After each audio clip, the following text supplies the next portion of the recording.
کافی عرصے کے بعد میرے ایک مسیحی دوست مجھ سے ملنے کے لیے آئے اور بڑی حیرانگی سے مجھ سے پوچھنے لگے کہ عبدالوارث بھائی آخر کیا وجہ بنی کہ آپ نے مسیحی تعلیمات کو چھوڑ کر اسلام ہی قبول کر لیا؟ میں نے عرض کی کہ میرے عزیز واقعہ کچھ یوں ہے کہ جب ہوش سنبھالی تو بتایا گیا کہ مسیح خدا کے خادم ہیں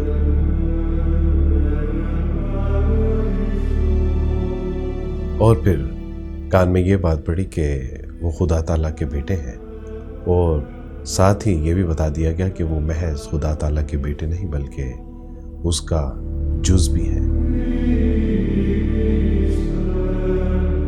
پھر یہ کہ مسیح خدا میں تجسیم پا چکے ہیں، اور پھر یہ کہ باپ بیٹے روح القدس یہ تین نہیں بلکہ ایک ہی ہیں۔ اور پھر ایک دن پتہ چلا کہ مسیح خود ہی خدا ہے، جیسا کہ مسیحیوں کا عقیدہ ہے کہ جیسس از دا گاڈ۔ اور پھر یہ بتایا گیا کہ مسیح نے ہمارے گناہوں کے لیے صلیب پر اپنی جان قربان کر دی، وہ گناہ جو میں نے تو کیے ہی نہیں تھے۔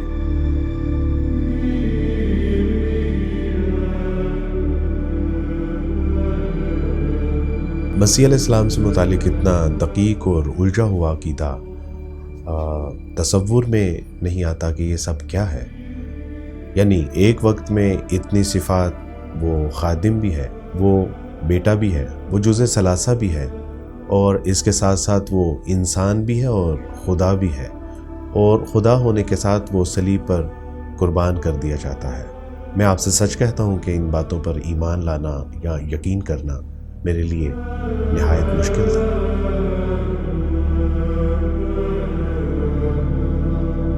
میں نے عرض کی کہ میرے عزیز یہ ہیں وہ مروجہ وجوہات جو غیر واضح اور مبہم ہیں، جس کے پیش نظر میں نے مسیحی تعلیمات کو چھوڑ دیا۔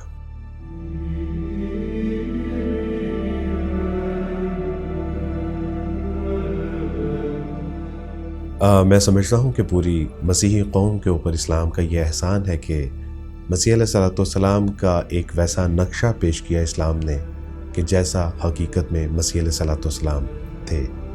قال انی عبد اللہ آتانی الکتاب وجعلنی نبیا، یعنی مسیح علیہ السلام فرما رہے ہیں کہ میں اللہ کا بندہ ہوں اور مجھے کتاب دی گئی ہے اور مجھے رب تعالیٰ نے نبی بنایا ہے۔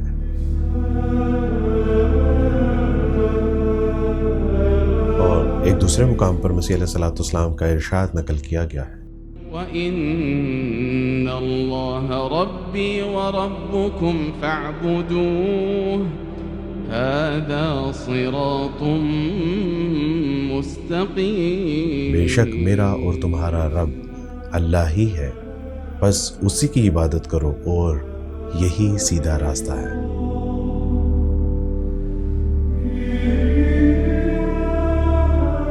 اور مزید مسیح علیہ السلام کے صفات کو بیان کرتے ہوئے قرآن ارشاد فرماتا ہے، وَبَرًّا بِوَالِدَتِي وَلَمْ يَجْعَلْنِي جَبَّارًا شَقِيًّا، یعنی مسیح علیہ السلام فرما رہے ہیں کہ مجھے اپنی والدہ کے ساتھ اچھا سلوک کرنے والا بنایا ہے اور مجھے سخت مزاج اور بد نصیب نہیں بنایا گیا۔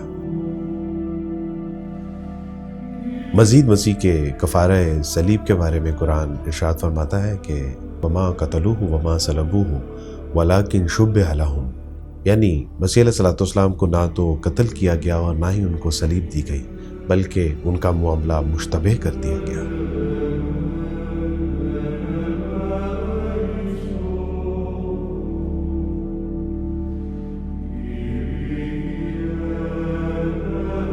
جبکہ اسلام کا مطالعہ کیا تو اسلام میں توحید 2 کی طرح واضح نظر آتی ہے۔ وہ یہ ہے کہ اس کائنات کا خالق مالک رازق ایک خدا ہے، صرف وہی واحد و یکتا اکیلا اور تنہا ہے۔ وہ اپنی ربوبیت میں، الوہیت میں، اپنی صفات، کمالات، حسن و جمال میں واحد و یکتا ہے، کوئی اس کا شریک نہیں ہے۔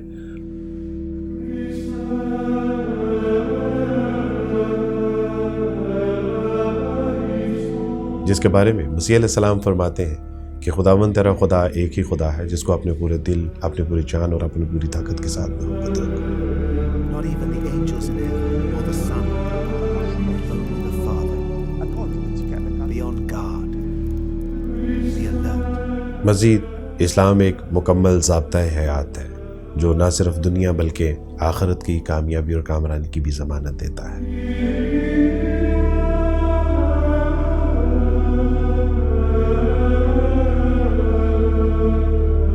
میں نے عرض کی کہ میرے عزیز اب آپ ہی کہیے کہ اسلام کی ان خوبیوں کے پیش نظر اگر میں اسلام نہ قبول کرتا تو کیا کفر نہ کرتا؟